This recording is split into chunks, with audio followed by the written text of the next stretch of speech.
Every successful organization begins with its people. At Incredible Workplaces, we help you build workplaces that inspire, engage, and endure. Recognition starts with certification. Our globally benchmarked evaluation celebrates organizations that foster engagement, inclusivity, and innovation. Certification is more than a badge. It's proof that your culture empowers people to excel. Through consulting, we partner with organizations to transform cultures, strengthen leadership, and build workplaces that adapt, innovate, and thrive. Your story deserves to be heard. With our employer branding solutions, we showcase your culture through featured videos, exclusive events, and media spotlights, ensuring you attract and retain top talent with pride. From recognition to transformation and employer branding, our services create workplaces that inspire people and elevate businesses. Are you ready to transform your workplace into a beacon of excellence? Partner with Incredible Workplaces today.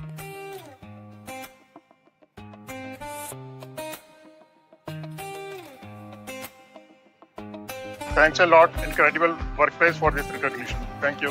Proud to be Incredible Workplaces. I'm proud to share that MB Informatics has been certified as an incredible workplace. Feeling proud to be recognized as Incredible Workplace certified.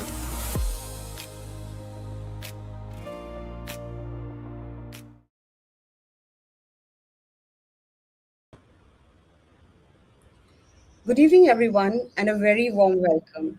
Thank you for taking out the time to be part of this session. Today's conversation is a part of Incredible Workplaces webinar series, Voices That Lead, where we bring together experienced HR leaders to share their perspective, real experiences, and practical insights from the field. My name is Vibha Rawat, and I'm the Vice President, People and Culture at Incredible Workplaces, and I'll be hosting and moderating today's conversation. I'm truly excited about today's topic because it reflects how the role of HR has evolved over the years. The theme for today's discussion is HR as a value creator driving business outcomes. Traditionally, when we talk about HR was often viewed as a support function, focusing on policy making, compliance, and employee administration. But today, the expectation from HRs have dramatically evolved. Organization and business leader from HR expect a lot in terms of shaping the culture, build leadership capability, enable business growth, drive workforce productivity, and support transformation. And in many ways, today HR sit right at the intersection of people, strategy, and business performance. And that raises an important question. How can HR truly move from a support function to becoming a real value creator for the business?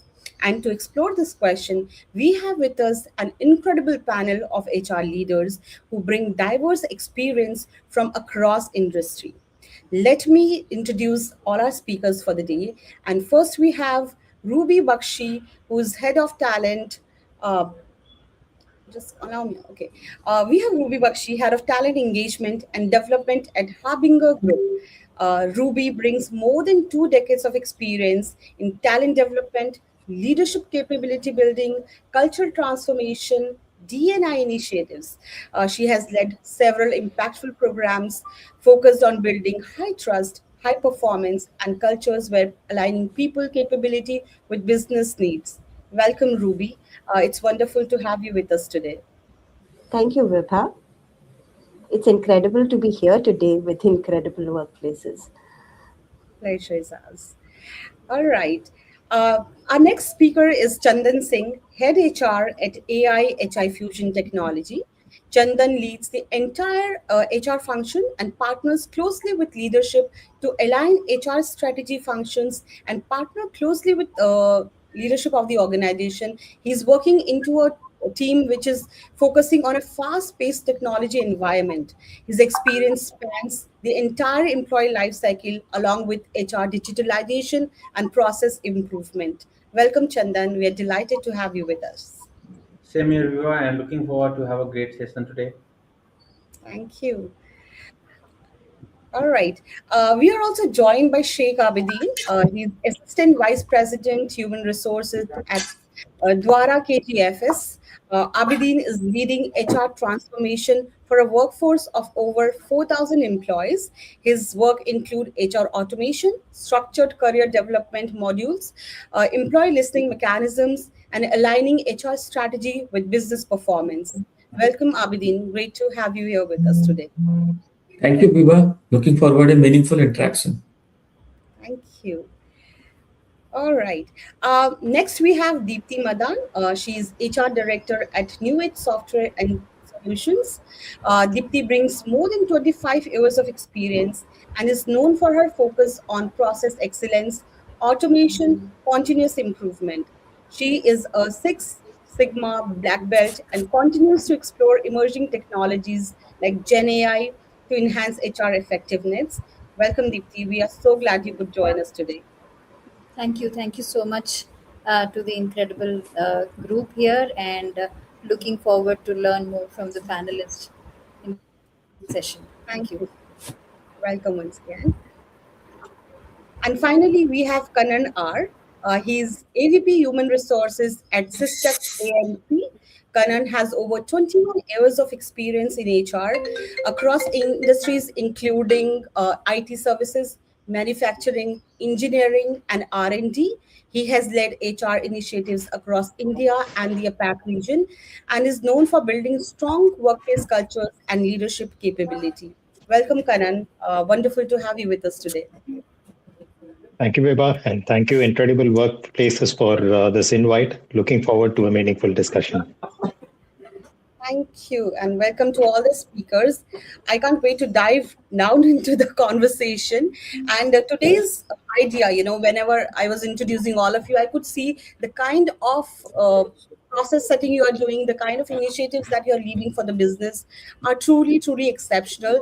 And from your experience, we really want to learn a lot of practical things that you have experienced. So the idea for today's discussion is that we keep this discussion very practical, experience driven, and conversational so that our audience can walk away with real insights on how HR can create a business value. So, Ruby, you have led several initiatives around leadership development, culture, and employee engagement. From your experience, could you share an example where a people focused initiatives actually created measurable business impact for the organization?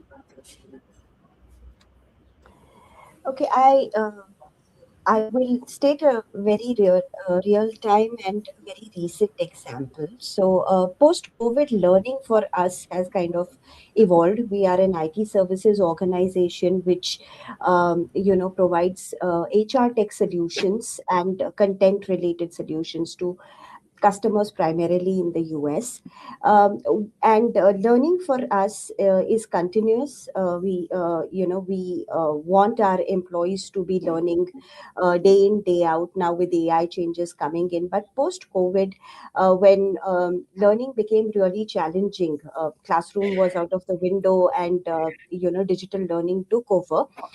We actually had come up with a behavioral learning program, and this learning program was a series which catered to different people at different levels. It worked really well in the COVID environment, but of late we found that it was not really meeting up to our expectations. I mean, people found that it is a thing which is happening from very many years.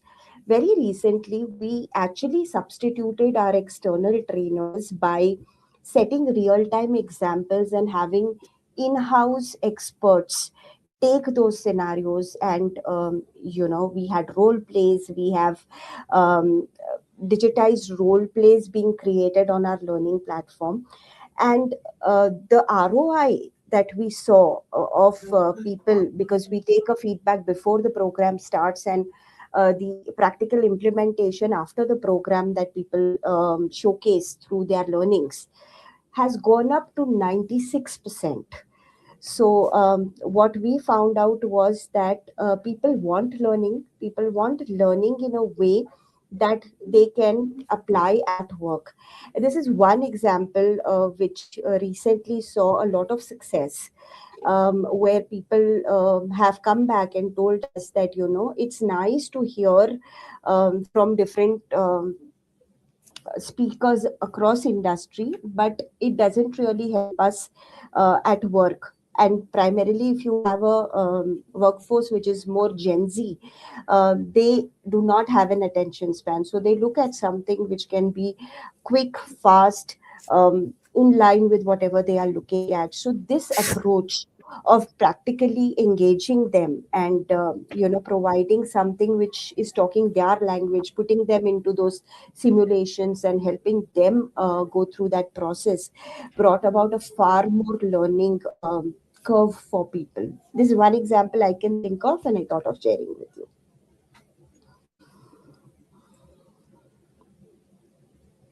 Hey Vibha, you're on mute if you're saying something. Thank you, Ruby. Thank you for sharing that experience. I think that was nice to know that, how you are handling different generations and how you're taking care of their attention span. How can, take most the benefit of whatever initiatives that we are rolling in the organization. Great. All right. Chandan, I would like to bring you in this conversation. And my question to you is that in this fast growing tech organizations, there is a pressure which scales up very quickly and it's very high also.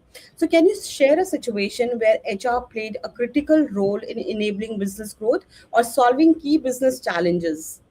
Because that's what is expected from HR, from all the business leaders. So whenever there is a problem, everybody comes to an HR for a solution. So be the business leader or an employee. And before we started this conversation and we were on live, we were talking about the current war situation and the impact it has on India also, wherein we have problems in fuel and gas supplies. And I think this has also come to an HR. How do you solve this problem at your workplace? So over to you, Chandan. I would want to hear your insights on this. Chandan, you are on mute. Thanks, Viva, for this wonderful question and just aligning this question with current scenario what is going on. So the first thing is that when HR is the thing that is coming to your mind, first I would like to mention that HR is not someone who is just engaged only in recruitment, running the payroll and completing the FNF or other things. HR is someone who is just playing a vital role in the company. And for me, I always used to believe that HR stands from hire to retire. And it's not like that if you have hired someone, your job is done. No, the first priority of you is just to hire a good manpower, just have a pipeline of the manpower, just like you mentioned that in the current scenario, gas, there is a shortage of gas and petroleum and other thing. So if you are having a proper pipeline of your manpower, suppose there is any critical project that is coming on your way, you will not be scared at that moment. Oh wow, what can I do in this situation? Where, or to whom should I knock the door? You will be relieved at that situation. Okay, this project is coming to me. No worries. I need 10 manpower. I'm having a pipeline of 50, and this is the one of the biggest solution that you are having. And just to bring all these things, it's not like that only recruitment is going to solve your entire problem. But for this, you will have to build a very good work culture in your organization. That is quite important for you. You will have to make each and everything quite clear and transparent in front of everyone. Then, apart from that, your KRAs, KPIs must be clearly defined in front of employees. And if your KRAs and KPIs are properly defined, means employees are well aware, okay, what they have to do. If any employee is not performing well, then it's better rather than you just go and have a final meeting. Now you are not performing, you have to go. It's better just give an alarm to that particular employee. Okay, this is an alarming situation where you need to improve your performance. If you ask me personally, I do believe that if any employee is not performing, it's not the employee's failure, but it's the complete manager's failure. That why that employee is not performing. So if we are having a proper strategy, we can easily work out on those cases and we can have a very good result. And I would like to share one or two examples here that without taking the name of that organization, I would like to mention that it's a story of 4 5 years back when there was an employee who was working as a sales executive, and he was so much motivated by his work, and he was such a great manpower that in a particular month, with his incentive only, he just withdraw the salary more than his manager. and that was one of the, you can say, biggest achievement for that particular employee. Then coming to my current employer, if I would like to mention that there was a candidate who was not properly well speaker, means he was unable to express his views properly, but something that tipped that no, this candidate is something is of that capable. I personally requested my management, okay, if we can give one opportunity to this particular candidate, and today he is the best performer of the company and of the organization. Means just one small race. Today he is delivering one of the best results, and this is what he's doing. He's delivering more and more business to the company. So these are the complete things that we can do. We must have proper monthly reports. We must have proper dashboard, which will help us to know and analyze the key areas. Okay, these are the pain areas. Let's start working on this in the initial stage. Later on, when there is a big red alarm and where the things are not in our control.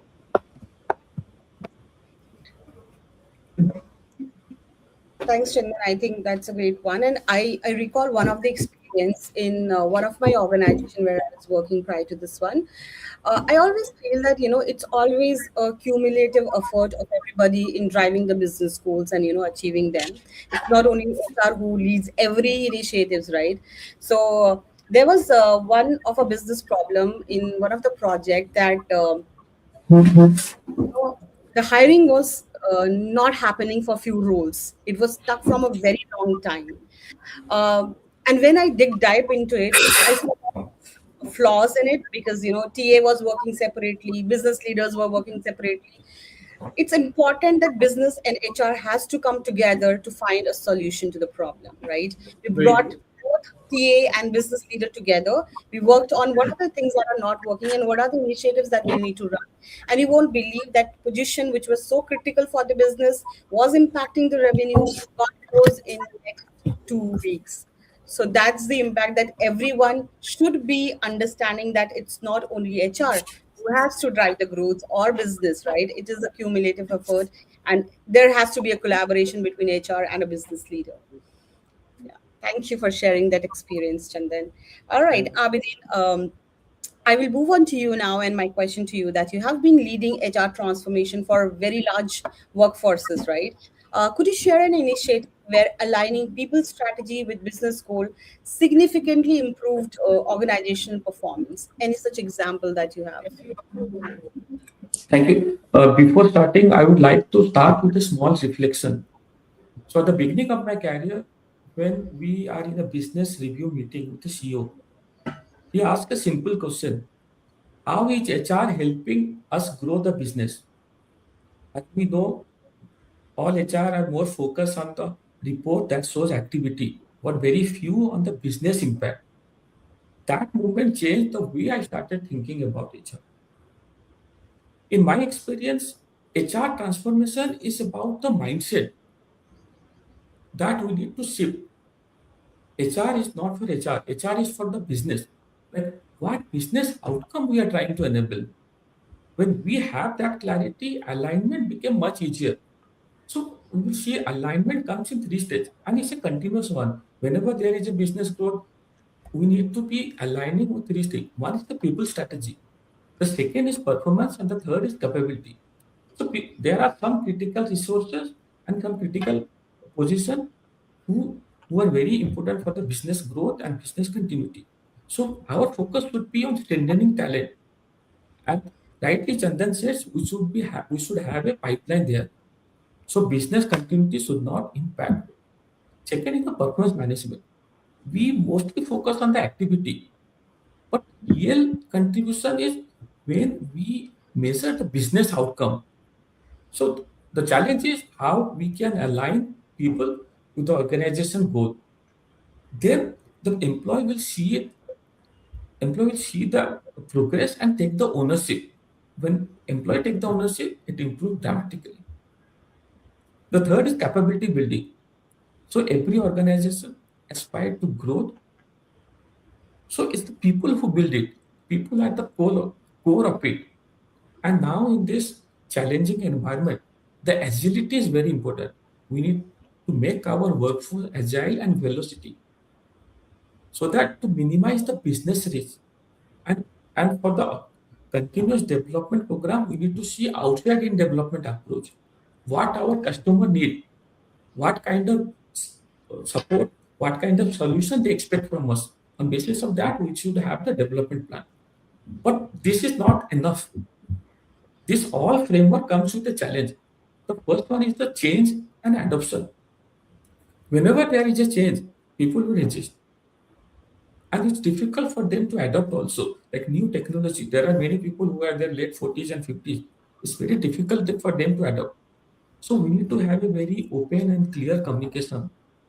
All our employees should be aligned with the organization goal. The change is for the betterment, change is for empowering them. It's not about taking them out, it's about growing them, making them grow.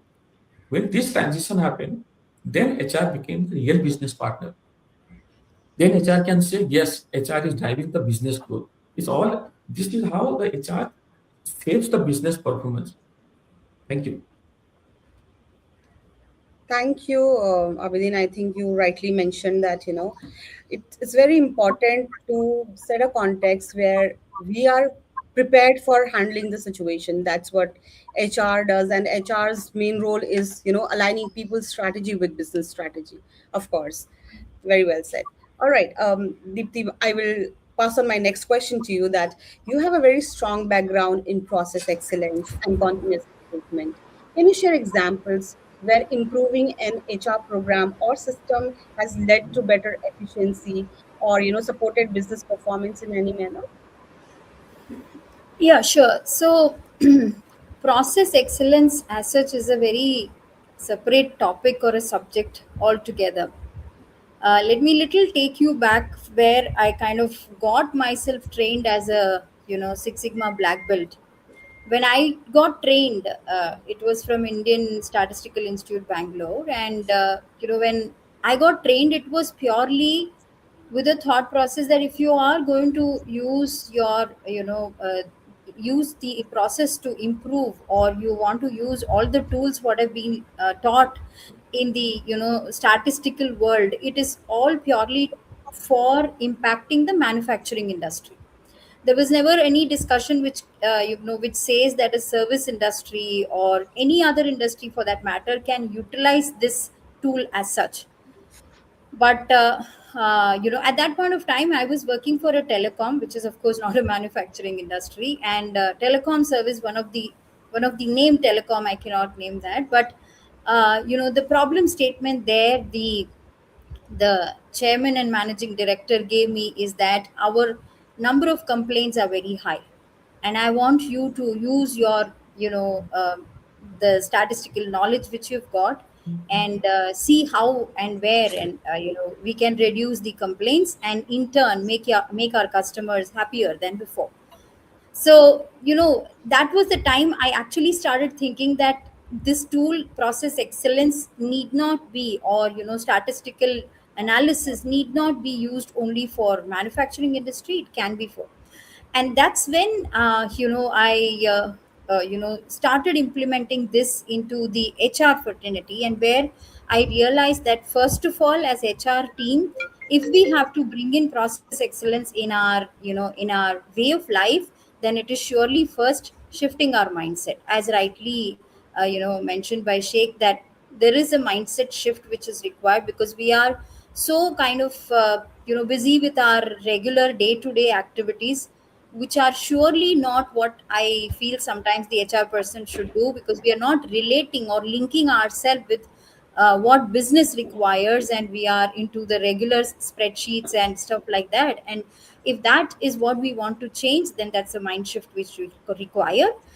And if we are able to really implement process excellence as far as the HR processes are concerned, very simple output would you see is that the employees or the processes can get faster, they can get simpler, and they can get more employee centric. Now you might want to know, how is this going to help HR organization?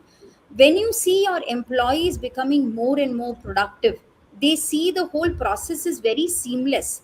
Obviously they will have the bandwidth to start thinking little different, they will become very innovative, they will become more productive. And that's what as an HR person, our job is to get the employees to become more innovative, become more productive. Not just counting what they have been doing. Give them the tools which will make them more effective and efficient in the organization. Obviously, that's going to help them to grow in the organization, and the organization is going to meet their achievements and get their goals very easily achieved. So, in simple terms, when HR combines people insights with process excellence, we move from supporting the business to actually shaping the success of the organization. That's what I have to say here.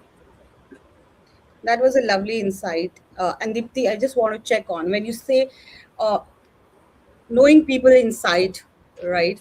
How do you, and what are your mechanism of knowing the insights from your people? There are very few simple ways, which so one mindset employees have is that don't ask me to do anything other than what my KPIs and KRA says. So we got to make it very easy for them and try and incorporate some small steps which will help them to make their jobs better and make it simpler. For example, we have introduced in our organization for a very small set of people is that list down, which is part of the process excellence part, that what are those non-value added activities you do every day. They may not agree, Vibha, that whatever I do is all value added activities, but then give them a chance to think that if this activity A, what you're doing, is it actually leading to what HR should do? Is it actually leading to what employees require, or is it actually leading to what business requires? If the answer is no, believe me, that's an NVA. So that's when you start making them think a little different. As we say that we have a mix of now Gen Zs and the millennials and the Gen X overall in an organization. So getting them to think little different itself is going to be a challenge. But once you make them think and just ask them to identify what are those NVAs which you have, and how is that as HR I can help you to remove those NVAs for you. If we are able to achieve that, believe me, there are a lot of things which we can do. Yeah. And I think when you're listening to their insights, any funny insight that you have come across? Yeah, quite a few. Interesting. Somebody said post COVID, again, I don't want to name the company, but then somebody said that, if you say non-value added activities, ma'am, I should remove. Coming to office itself is a non-value added activities. So at that point of time, we were not ready for, the work from home process. We were just kind of catching up with things. And so, but then he said, he asked me to prove, tell me, how is this going to help employee? Is it going to help the business? Is it helping HR? No, nobody is. So why is that you're making me come? Instead of that, allow me to sit at home and do my work. So, sometimes you get cornered when you try to implement new initiatives. But yeah, that was one of the experiences. Quite interesting one. Yeah, of course, that's an interesting one. And I think, there are a lot of things when you get people to thinking that, list down the things which you feel are not very productive for you and you want to remove them from their plate. Yeah. And I think that if we start making them think that, really, should I do this? Should I cut it off? Which itself is an achievement, I would say.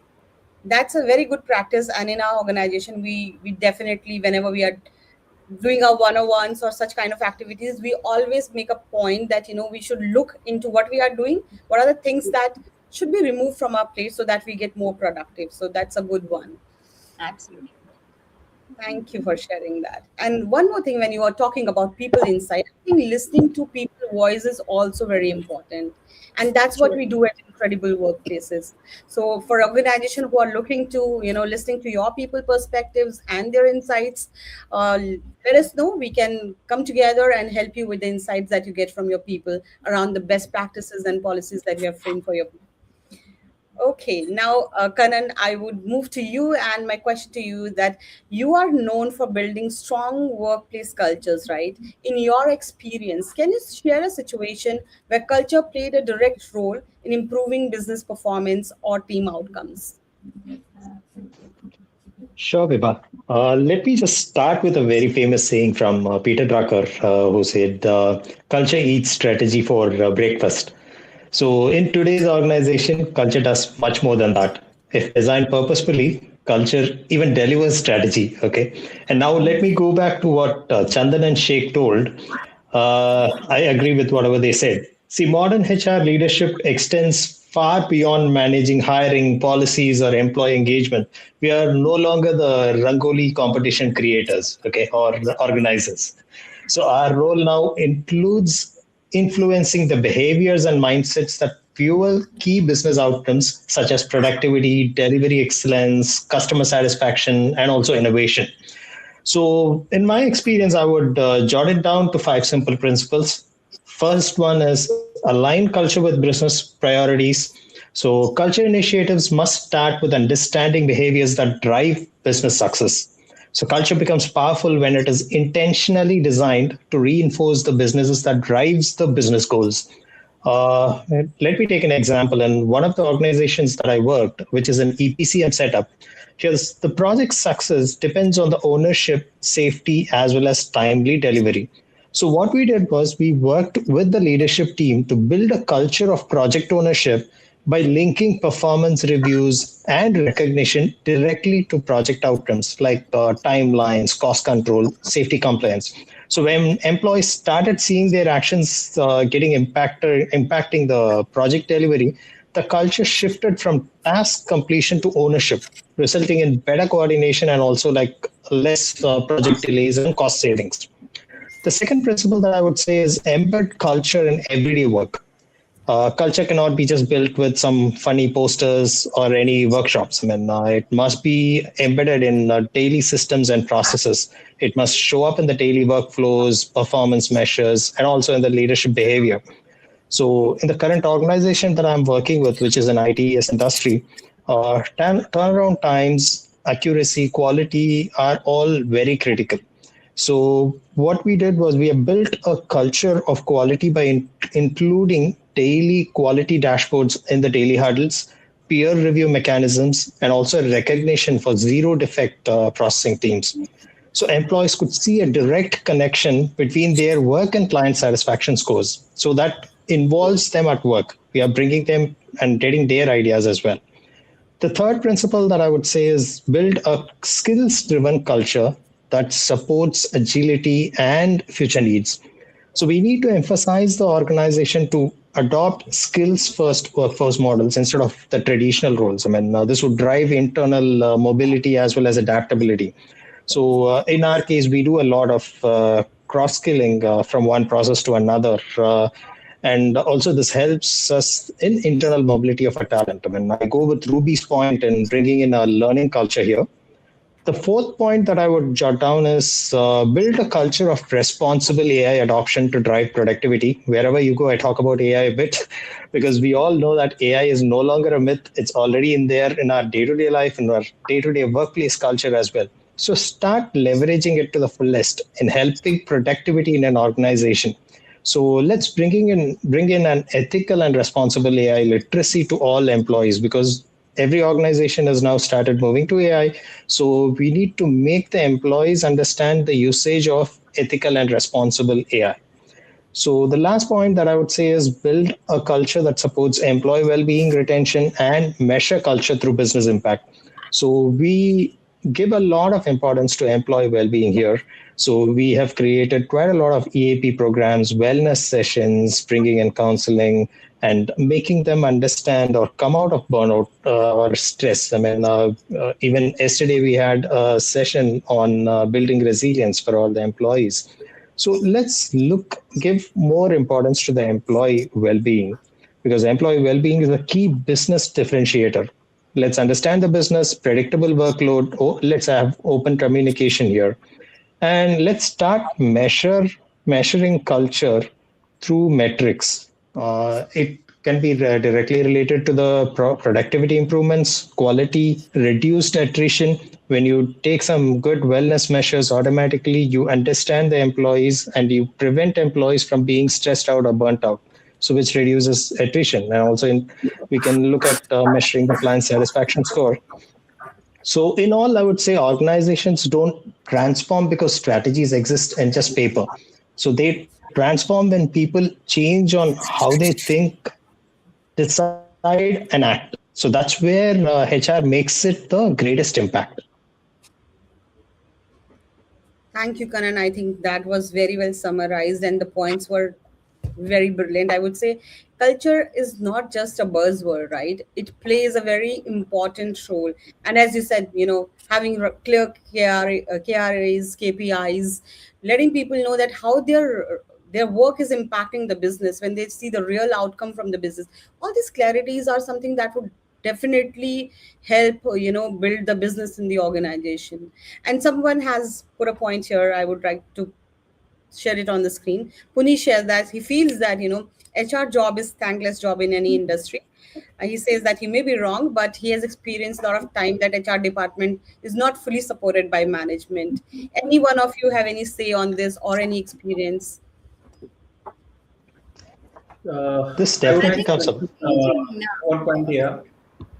That yes, it's very true that HR and admin department is always being said as a thankless department, thankless job. But the thing is that if anyone is saying that, just can you imagine a company without an HR, and just you can see the success of the company. Any good company, you just take the example.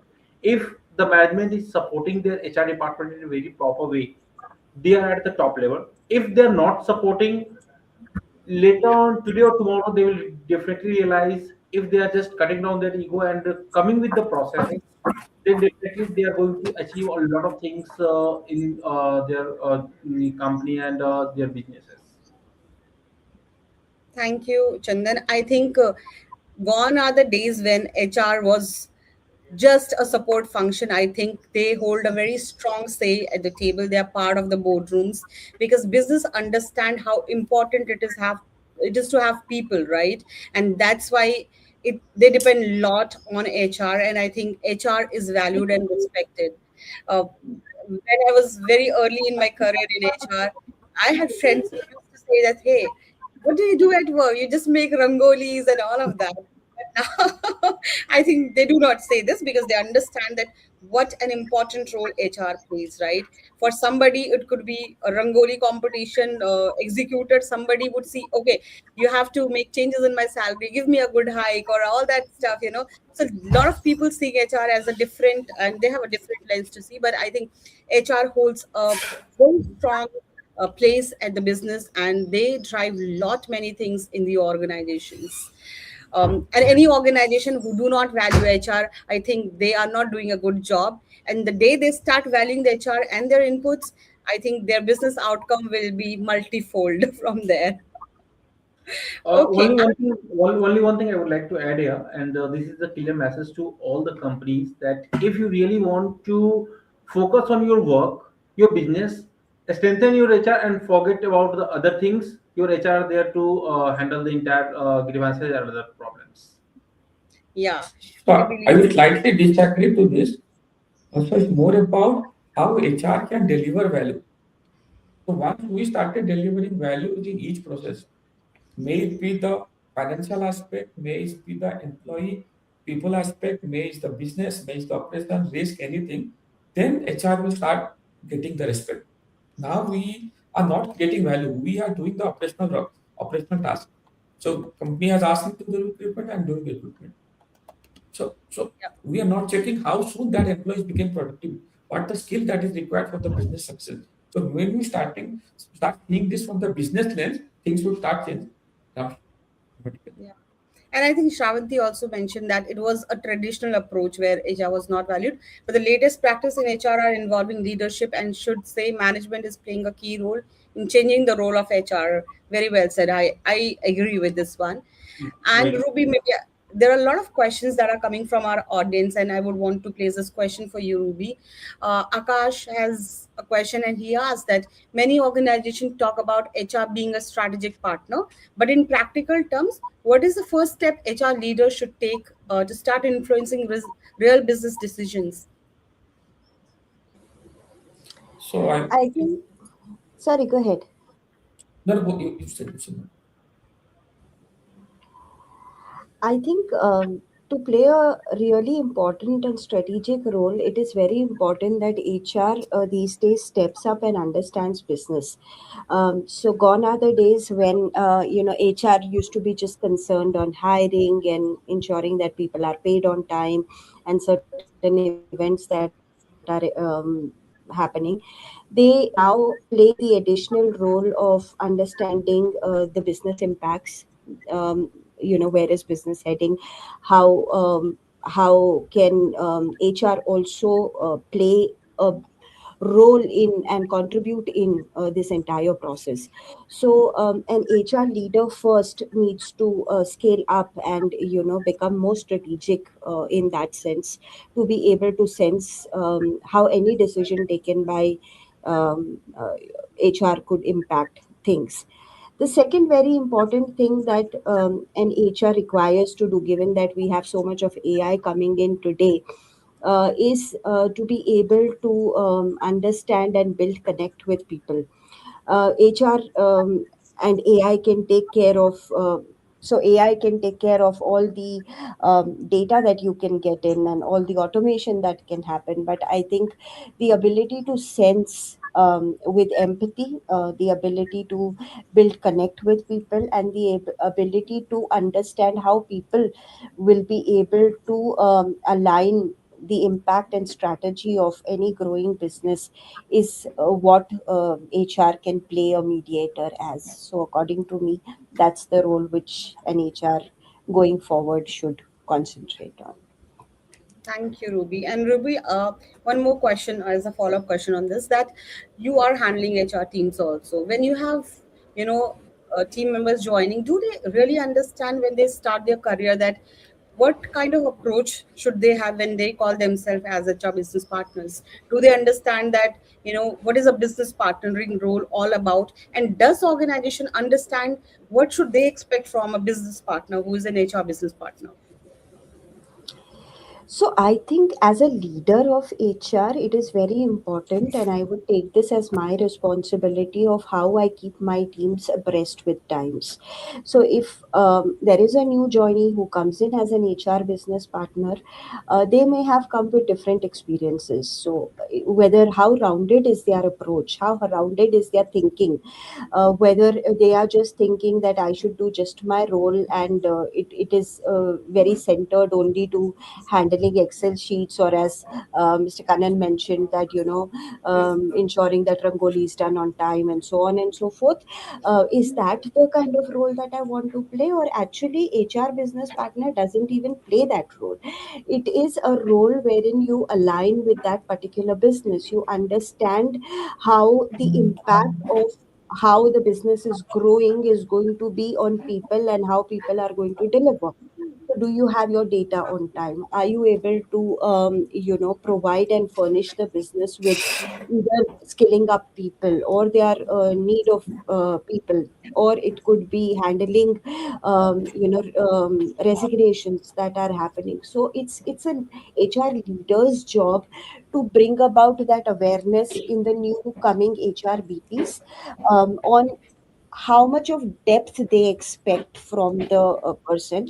I would say that the HR business partner role today has been a very strategic role. It means that you have to step up, you have to have the entire know-how of how that particular business line functions, what are the impacts, and how you are going to, as I mentioned, bridge the gap between people and strategy. Sure, thank you. And Karan, I would like to put this question to you. How can HR balance the pressure for short-term business result while still investing in long-term people development and culture? Am I audible? Yes, now you're audible. Yeah. See, when we look at HR, as Ruby rightly said, we need to look at a long-term perspective only, not anything on the short-term perspective here. Okay, when we look at long-term perspective, let's talk about onboarding or how we hire the people. Okay, so there are a lot of things which comes into play, like training a person, and we hire them, train them, and gone all those days. And now we are looking at a skill-based approach, okay, which should become a long-term perspective. You hire somebody, train, and then we lose them. Instead, we just need to have them access, or rather, I would say, they have to adapt themselves to the roles.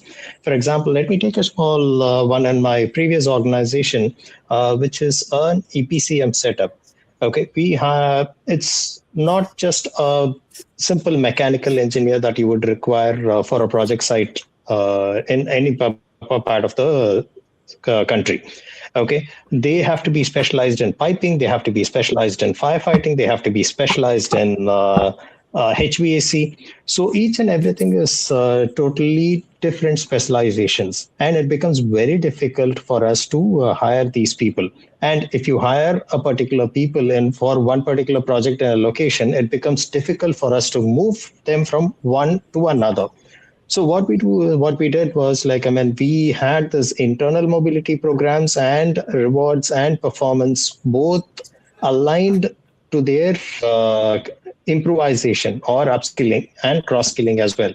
So a person hired as a mechanical engineer in one particular project might become a construction manager or a project manager in a different site if he moves to a different location. So this was a long-term strategy that we did. And initially we had quite a lot of setbacks stating that a person cannot, a mechanical engineer cannot do a particular specialization in firefighting. But you won't believe, we had an internal training academy, a learning academy in our own organization there. So over a period of time, in around 6 months to 8 months, we started getting more people enrolling for courses to understand, because a mechanical engineer doesn't have much difficulty in learning firefighting stuff. It's part of their role. So this was helping them to move to a gradually higher role in a different project as a project lead or a project manager, which is the long-term achievement or a long-term benefit for a particular employee. So if we have to do that way, we'll need to plan accordingly and get that done. Yeah, very well said. I think talent pipeline, upskilling, mentorship, these kind of program really comes handy when we are looking for such business outcomes. Dipti, I think I'll pose this question for you. Dimple asked that in your experience, how can HR leader quantify the impact of people initiatives so that business leader clearly see the value they create? Can HR leader quantify? Okay. So there are multiple ways we can look at, quantifying the impact on various initiatives we take. And but whatever said and done, these initiatives, whatever we are doing for people, has to be aligned with the business objectives. It cannot be away from it. And if it is going to be aligned with business objectives, is where business leaders are going to be interested in those initiatives. End of the day, we all know HR does require some kind of budget, some kind of support from different parts of the organization, the stakeholders, to be successful in driving the initiatives. We do not want the initiatives to just start and end as quick as possible. We want the impact to be shown to the business leaders, saying that these are the initiatives we have been driving and this is what it is impacting. Let me give you an example. So we have in our current organization, we realize that every software developer, whoever comes, is stuck with their mandatory jobs, as they are firefighting, they are running around trying to meet the customer requirements, and fill up the sprint timing and go above their timelines and try and close it. But we never gave that opportunity to them to make them realize that what else do they have really that time to think. And that's when we launched an initiative called Think Forward. So they have been doing their jobs, whatever they've been doing so far, but then we wanted them to come up with their problem statements which has been taking too much of their time and not being able to meet the deadlines and come up with whatever is the solution they can think. It can it means additional resources, additional costing, additional people, whatever be the case. And believe me, people started coming really so much forward with their problem statements and relevant solution which they've not been able to share because they've been running around with their existing work. And we could see drastic difference, drastic change in terms of how they have been able to make themselves more productive and efficient than before. So yeah, that's something which kind of helped. And obviously business was very happy. The senior management, the CEOs were happy to see people coming forward and able to resolve the big challenges very easily. Yeah. Thank you, Dipti and Dimple. I think that answers your question, that doing simple things in a simple way gives you the best outcome. So, business, of course, recognizes those kind of initiatives and the value that business get out of that. So these are some of the things that you can also practice. Okay. Chandan, I would put this next question for you. And Komal is very curious to know that what are the key indicators HR leaders should track to effectively showcase the impact of people initiatives on business performance? I think very close to what Dipti also answered, but very quickly if you have something different than what Dipti said. You're on mute, I believe. Yeah, sorry. So I would like to add the maximum of our leaders. So I've already talked about the same. So we just can bring 2-3 things. Just if we can have a proper MIS and a few digital tools that we can use to verify and just having the records of the entire thing. A lot of things what we are talking about, the impact and other initiatives are going to make our life quite easy. Just giving one relevant example, not more than a year. Just what I used to see that when we used to plan an interview with a particular panel, means if you are sending candidate to that panel, the candidate will be coming out with the rejection, and it really frustrated me a lot. So what I decided, okay, let's make a table and let's find out what's going on. So when I came to the entire records, I found that this panel is rejecting more than 90% of the candidates. So means this was a case where we need to know about why this panel is rejecting the candidates. Means two things is happening. It might be, you can say, just a coincidence that the candidate who is going to that panel are not of good quality. Or the second thing, that panel is intentionally rejecting the candidates. So what I did, just for an experiment, just I took one initiative, and the candidate whom that panel rejected, I interviewed that candidate with the other panel, and directly in the round 2, that candidate cleared the round 2. Then he went for the round 3. He cleared the round 3 as well. Today he's working with us. So the thing is that these are the few initiatives that you have to take, but yes, at the same time you have to keep your managers in the knowledge. It's not like that you are doing the entire thing in the dark. That should not happen. And if you are doing all these things, it's helping you to come out with a few initiatives, quite great results. And not only this will help you to have a proper strategy and planning for your future as well. Okay, these are the gaps. These are the things that on which we need to work. As entire things will not come in a single day. Everything will be having a proper, you can say, consequences and impact of the previous time. You can see that in the month of March, today you just go and check with any employee, everyone will say, no, I'm having a lot of work, and they are just doing the show off. So what is that? If you are keeping the track of the same, means they're just showing that it's the time of PMS. We have to show that we are busy, we are doing the work. But are they really doing the work? If you are having the proper track of the same, then only you can track this. Okay, these are they are showing, but where they are, what are their deliveries, and we can do all these things by all these. Yeah, having an effective performance management system in the organization is very important. People should know their goals and how they will be measured is something that they should be aware of. All right, we are very close to our ending our session. I have a lot of questions that I wanted to ask, a lot of questions from audience also, but I would want to sum up with one question, and that is that and this is for everybody, and I'll start with Aberdeen. Very shortly, Aberdeen, in one line. If you have to identify one shift HR leaders must make today to truly make value creator for the business, what would be that?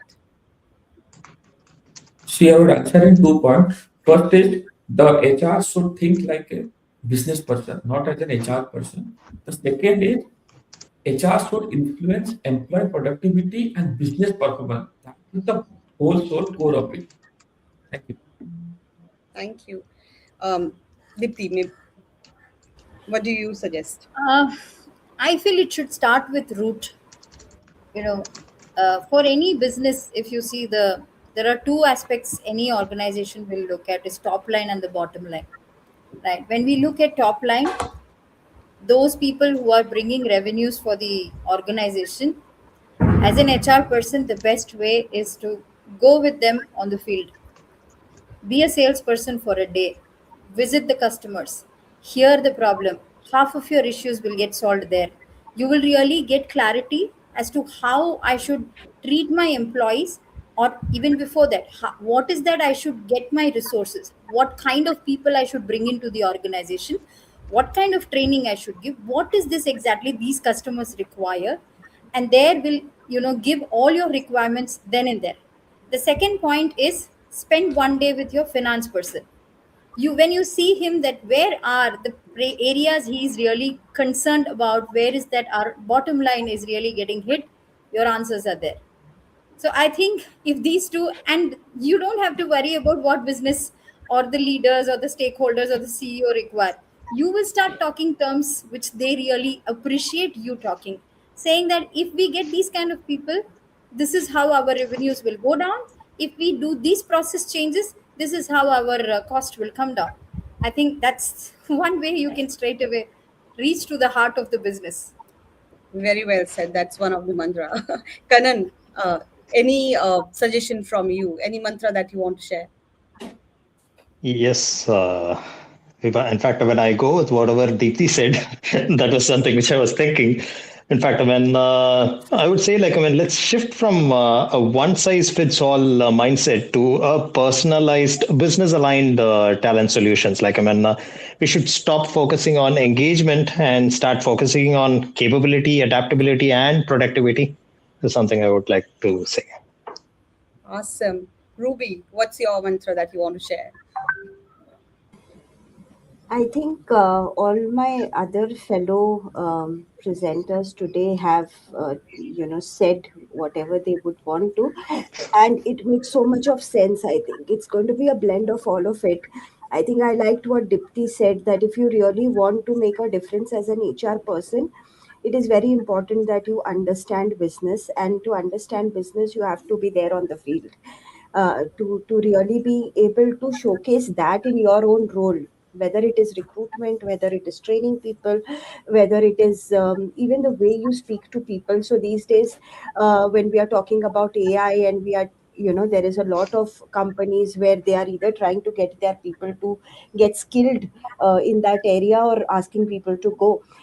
So where is that impact? I think that sense of business comes in only when the HR leader themselves understand the impact, whether it is financial, whether it is from perspective of other areas.